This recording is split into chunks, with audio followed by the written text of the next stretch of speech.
Hi everyone. Hope everyone has been well. It's been quite a while, a few years as a matter of fact. Yeah, I guess sometimes life gets in the way, and you get pretty busy, right? Maybe a few things to mention right off the bat. R.I.P. to obviously Brenton Sawin, who was a bit of a pioneer in this field in the states, and one of my favorite researchers, Scott Carpenter.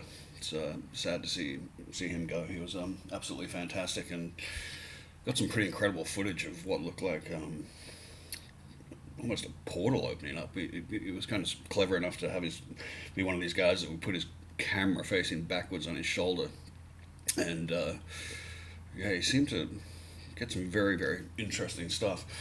And just as a bit of an explanation on why there was such a delay, I think for a while there I was just getting such like terrible sound gremlins. It was I bought a recorder, I'd bought professional microphones, and literally every time I went to play back, there was just something.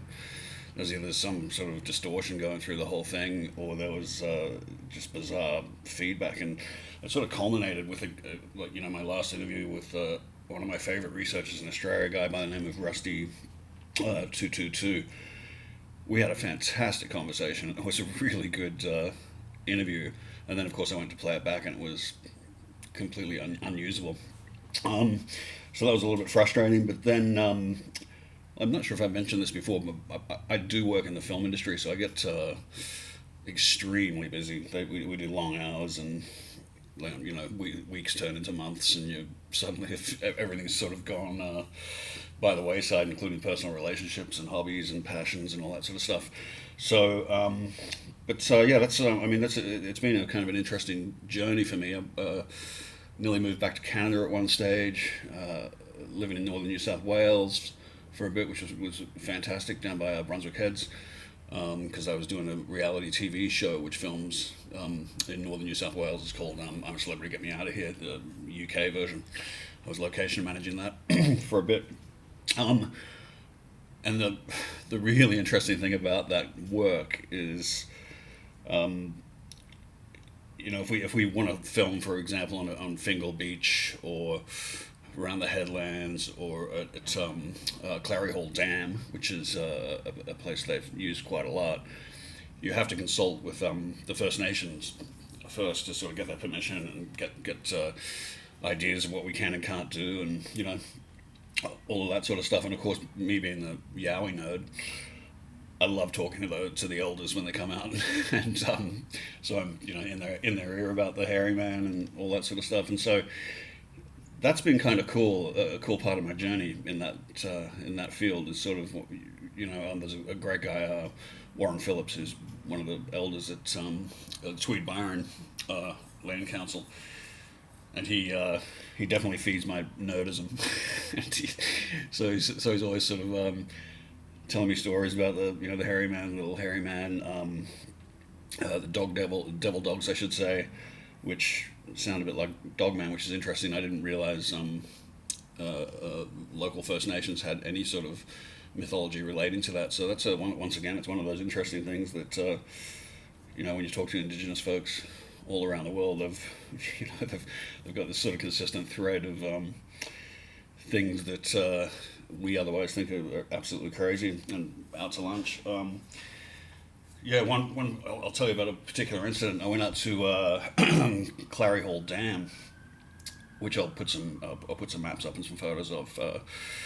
I think they wanted to parachute some cast into the water or something stupid like that, and so I went out there to sort of survey it, and it's kind of remote. It's like dirt tracks to get out to the dam, and in my job, I'm of course location scouting by myself, and so I'm driving into the middle of nowhere by myself. Anyway, I got out onto there's like 2 or 3 fingers of land that go out into this. It's a beautiful dam. And I was out on one finger because we wanted to land a helicopter on this finger, and yeah, I was looking over at the other finger, and of course, the Warren, the older said it's a place of the hairy man, and I was looking from one finger to the other, and this is the middle of the day, and I could see these sort of, in the tree line on the other finger across from me, which was probably about, gosh, I want to say maybe 30 to 50 meters across, maybe 80 to 100 foot across the water. In the tree line, there were like these three shapes, two big shapes. You could see like shoulders, head, and then a smaller one next to it. And they seem to be standing back in the tree line and just staring at me. And of course, I thought I'm looking at some boulders or a tree trunk or something silly like that. But it kept catching my eye, and I kept looking back at it while I was sort of surveying, doing my job. And then, it was kind of spooky. Like I came back like a couple of days later, and the shapes weren't there. And when I came back a couple of days later, it was actually with the elder. And that's when he sort of specified to me that this is a place of the hairy man, and you probably did see something. So that was kind of interesting, and I've had a couple of incidents like that when I've been out location scouting. I was doing some scouting for a reality TV show called SAS. Just as COVID hit, they were all set up to film in New Zealand apparently, and with the regulations that came in that were pretty strict in New Zealand, they suddenly changed the tune and thought they could film in Queensland or northern New South Wales, and so they had me. It was actually a great couple of weeks for me. They had me scouting for, basically they want some sort of stone kind of English feeling structure that they can turn into a compound where they put their cast and put them through I don't know, it's some sort of almost a Survivor-esque type scenario. So they basically just said, hey, go spend a couple of weeks trying to find something like that for us. And so I wound up doing a bit of research, and I came across a real estate agent in, somewhere, I think it was somewhere in northern New South Wales, who said, I've heard about this, really cool stone cabin cottage thing out in Bunu National Park, which is about, I think it's about 40 minutes drive north of Tenterfield in central New South Wales. And so I made a bunch of phone calls to random sort of agents around the place trying to find out who knew about this place. And I finally got, just by some sort of miracle, I got apparently the great-grandson of the guy that built the cottage 150 years ago for his wife and him to live on. And it's this incredible sort of thing, and we'll get to that. I'll post some photos, and you'll see how what an amazing little cottage this is. It's a two-story, three-story with a basement, I think. So I go to Tenterfield and get these really sort of vague directions from this the great-grandson of the owner of this cottage, the builder of the cottage. And they're kind of, they're vague. They're like, it's kind of on the river. You probably missed the driveway.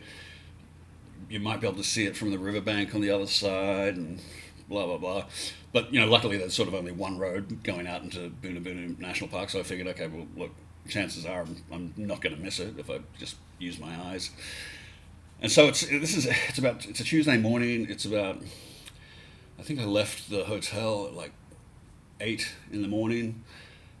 Beautifully clear, blue sky, amazing day. And I'm not sure if anyone's familiar with Bunu, but there's some really eerie boulder fields of these perfectly spherical boulders, like the size of a small house, sort of dotting the landscape, and it's really cool. Anyway, I get to the national park, and it's this clear day, and literally as soon as I drive into the national park, it is shrouded in fog. And it's the only place there's fog, and it's like literally stepping into a horror film. And I'll post you the pictures, you'll see what I mean. It's just eerie and spooky and just chilling. Anyway, so the road actually parallels the river. I'll post a map so you can see. But because the fog was so heavy, there was no way I was going to be able to see where this cottage was. And so I just sort of kept driving past, approximately where I thought it was. I think I'd been given some coordinates or something like that. And, I just couldn't see a thing except for, maybe 20 feet in front of me on the road. I hadn't seen another human being for about 40 minutes. In all the time it took me to drive there from Tenterfield and to get out in this national park that's now shrouded with fog, and I'm going, what is going on? And so I drive all the way to the end, and there's a waterfall there with some rock pools, and this waterfall's like, man, it has to be 80 to 100 meters tall, sort of thing, overlooking this valley beyond. And so anyway, I got out of my car and I thought it's only like a little, I think it was about 200 to 300 meter walk from the car park to the waterfall. And I thought, well, look, while I'm here, I might as well go have a look. And so I walked out there, and of course there's no one around, and it's kind of spooky. And I had that sort of cliched, the hair on the back of your neck sort of starts standing up, and I was like, wow, this, maybe I shouldn't sort of be here. And sorry, just to segue out of that, when I'd been talking to the elders about being in remote spots and sometimes getting a bit freaked out, they Warren said, make sure you've always got to pay your respects to the energies in the area, and just let them know that you're not here to take anything, and you come with respect and all that sort of stuff, and you're sorry to disturb them, and blah blah blah. And anyway, so all that sounds a bit weird as you and I talk, but believe me, standing in the middle of a national park in the fog by yourself, in what feels like the start of a horror film, it doesn't seem that cheesy anymore. Anyway, so I got the feeling I was being watched, and it really, really, really creeped me out. And so I started back up the track, and as I was going back up the track, I literally was hearing footsteps beside me in the bush. I couldn't see anything though, and I'd stop, and about half a beat later, I'd sort of hear another footfall, and then I started saying, hey, I'm sorry to disturb you. I'm just getting out of here. I'm just here to take some photographs and leave, and all that sort of stuff, whistling in the graveyard sort of thing. Anyway, so I get back to my car, and by this time the fog is starting to lift. So I drive back up the road that parallels this river, and the riverbed is dry. It's a dry riverbed at this stage. I'm not sure whether it flows sometimes or not, but so it's like dry and pretty low in terms of fauna. So there's no big massive trees or anything like that. It's pretty, you can literally see across the other side, no problem, and you can see all the way up the bank and all that sort of stuff. So I sort of get back to about the spot where the cabin is, and sure enough, it's like a pirate ship sort of looming out of the fog, which is now dissipating on the other side of the riverbank. So I park my car. By this time, it's 5 minutes, and once fog starts lifting, it's almost gone pretty quickly. So it takes like 2 minutes, and it's a perfectly clear day again, sort of thing. So I climb down the riverbank, and it's like I said, quite big boulders and rocks, and it's pretty easy going. So I start taking photographs of this beautiful cabin. It's a 2-story thing right on the edge of the riverbank. You can imagine the views must have been spectacular back in the day. And we're talking old stone cottage, really, really cool, well-built sort of thing. So I'm taking photos from that angle, just to get that wide sort of angle from the riverbed, and I hear footsteps behind me, and I immediately think, oh, cool, maybe it's a national park ranger or something like that. So I'm going to get to have a bit of a chat with someone, and say hi and get the lay of the land. And so I turn around expecting to say g'day to somebody, and literally there's no one there. And I've got visibility for hundreds of meters now, and there's no, like I said, all the fauna is just little spinifexy grass, and there's no massive trees or anything like that. And so I could see all the way up the riverbank and up to the road. And I was like, okay, well, oh shit, I must have imagined that or something. That's so strange. And then I turn around and continue taking photographs. And the next thing I hear is the footsteps now start running. And it's like crunch, crunch, crunch, crunch, like coming at me.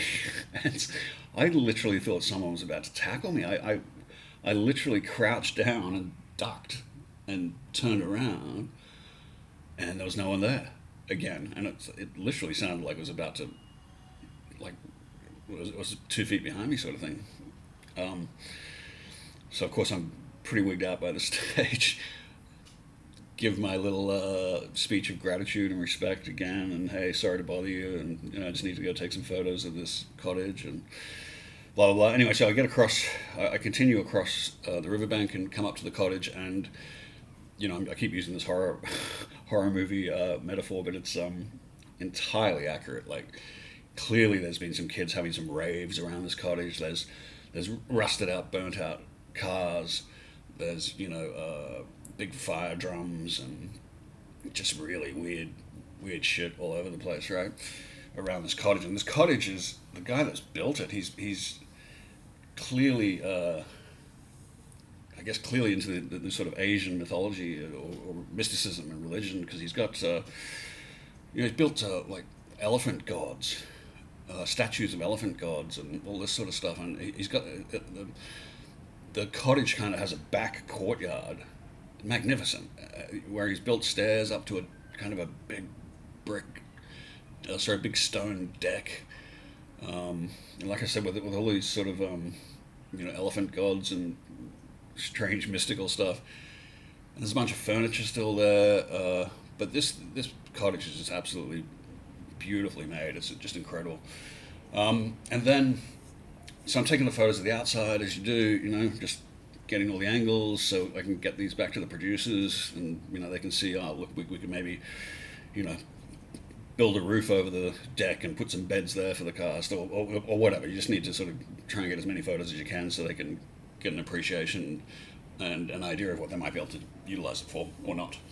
So start outside, I take all those photos, and I go to the upstairs, finally, to go upstairs into the sort of the main, I guess, the room of the cottage. There's kind of a kitchen and a dining room and a bedroom off to the side. But it's just beautiful. Like you walk in and, man, their view is like literally straight up the river towards this waterfall at the end. And clearly, when he built it, it wasn't national park, so he was allowed to. But now it's obviously off limits and national park and all that sort of stuff. But I go in, I open the door, everything's unlocked, of course. I go in, I'm taking photos, and there's a window, like I said, looking down the river, and that window's open, and it's like we're talking old school, big heavy window. There's no wind, there's no nothing. I take like 3 or 4 photos, and I swear to God, that window just slammed shut, like it was an angry slam. And after getting the chills at the waterfall, the footsteps behind me on the riverbank, and then the running footsteps behind me on the riverbank, and then that, I was like, okay, it's time for me to go. And I just sort of said, hey, sorry, I'm out of your hair. Have a great day. Bye. But yeah, that was see, being by yourself in the middle of nowhere, scouting it's fun, and it's quite a privilege, because you're going to places that you typically just wouldn't go, but you're sort of forced to go there. And it's interesting that there's you'd think there's almost a bit of a film about that sort of stuff. That there's like I worked in the film industry in Canada for 20 years or so, maybe 10 more like it actually. I was in other fields before I started, but I've got a couple of, there's a kind of a colleague of mine, a scout on Vancouver Island. He went missing, literally drove off to do a scout somewhere, and I don't know if you guys are familiar with Canada. Vancouver Island is a very, very kind of squatchy place, like pretty full on. If you listen to How to Hunt with Steve, he's up in Squamish, I believe, which is just across the water from Vancouver Island. and he spends a lot of time on Vancouver Island and has had some pretty hairy experiences. But anyway, so yeah, so this guy vanished, and then there's another guy who works as a production manager that I actually started out. You start at the bottom of the rung as a production assistant in Vancouver, in the Directors Guild, which is kind of the union that you have to get into. He drove up to Squamish, which is I think it's about 45 minutes north of Vancouver. Kind of originally a mining town. Now it's a bit of a rock climbing mecca, as there's a big rock there called the Chief that a lot of people climb. But it's kind of a cool community now. But back then, when I was there, it was kind of a bit of a sleepy little pot growing, pot smokers sort of place. But yeah, so this production manager went up there to scout, and he was never seen again either. They found his car next to a power station, which is very remote, and I'm not sure what he was doing at the power station or why he was there, but it's certainly one of those kind of missing 411 things. And so when you consider that and you know that sort of stuff, and you find yourself in a place like Boona Boona National Park, you certainly start to get you take stock, that's for sure. And so it's not quite the glamorous safe job that it could be. Like there was another guy who went up to Squamish to scout. This might have been in the 90s or the 80s, and he apparently broke his leg climbing over a felled tree, and they found his body there, weeks later. He just couldn't get out. I think he got his ankle trapped under the tree or something like that, and couldn't move. He was in the middle of nowhere, and he died. So anyway, it can be a bit of a dangerous and kind of a hairy job, that's for sure. So yeah, that's another sort of a interesting little thing that happened to me. But I do sort of want to.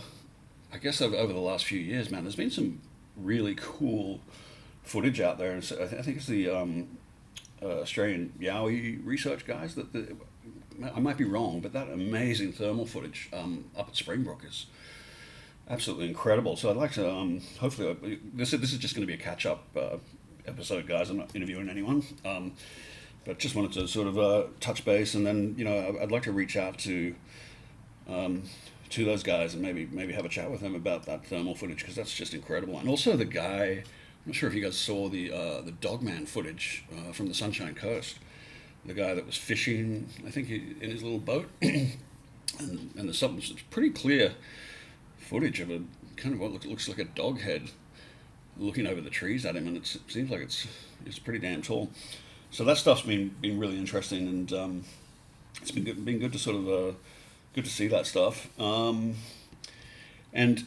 getting back to sort of Rusty 222, I found what was really interesting about the conversation. He's such a smart guy, and he's so clued in. If you haven't seen his YouTube stuff, you should check it out. He does a lot of audio profiling of animals, and he's had a couple of interesting recordings of bipedal things approaching his microphones, and he has these sort of camera boxes that he's sort of designed, and he's had some pretty cool experiences. But one question I asked him at the end, and this is very interesting if you've watched the Missing 411 documentary, the most recent one I think it is, and some accounts eyewitness accounts that have come out recently. But I asked Rusty, I said, off the record sort of thing, what's the weirdest thing you've seen out there during doing your research? Because he's out in forestry roads and literally in the middle of nowhere.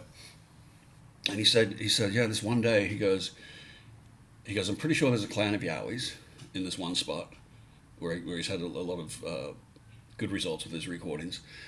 And he goes, I always drive in from the same direction. And he goes, I'm pretty sure they must know the sound of my vehicle.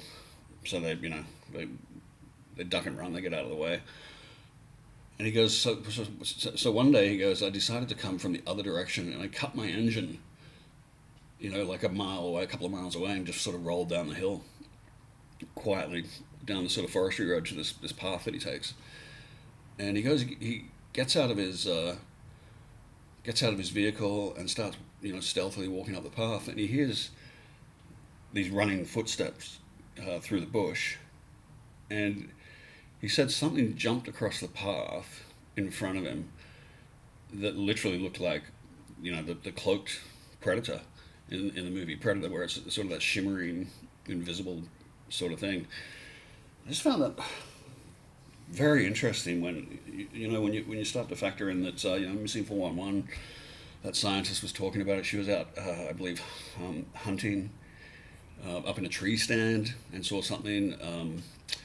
There's been a couple of videos where people have seen things, and it's really interesting. And what sort of tweaked for me, I was watching some sort of Tesla thing on Facebook. You know how there's all this kind of cool conspiracy stuff on Facebook these days.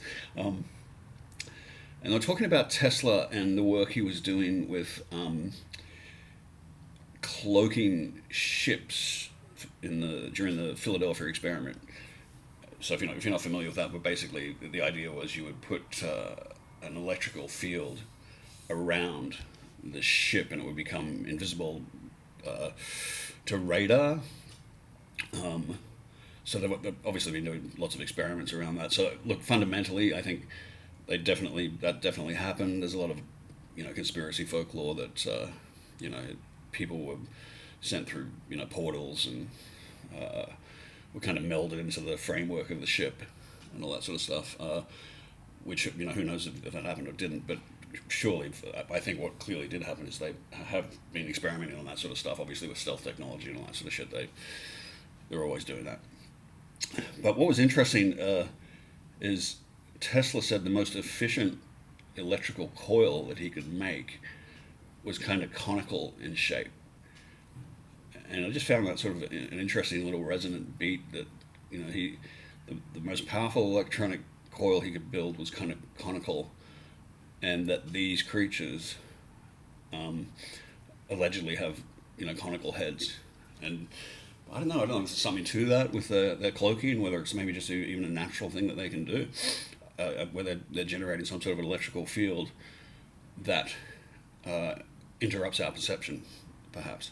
And that would tie in pretty tightly with people that have trouble with their cameras and phones and all that sort of stuff, and batteries going flat around them. So anyway, I thought that was interesting. That there's that little sort of resonant beat, the conical shape of the most efficient electrical coil that Tesla could build in relation to cloaking a ship, and the conical shape of allegedly of these creatures that who knows could naturally be doing the same thing.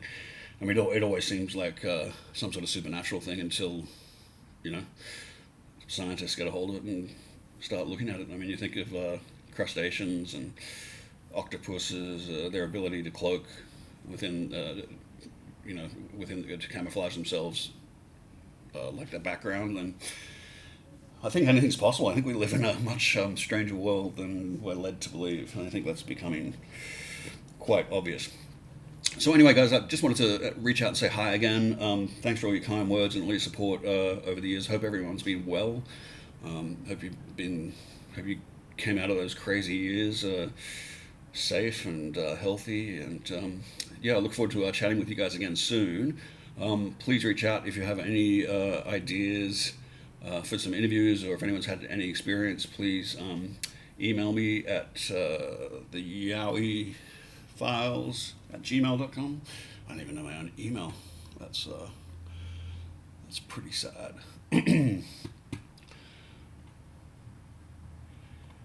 Well, just shoot me a message on the channel. And in the meantime, I'm going to reach out to the Australian Yowie research guys and see if I can't get together with them for a bit of a chat. I think we live in the same part of the world. I'm on the Gold Coast. I think they somewhere down here. Anyways, thank you so much, and we'll chat again soon. Bye.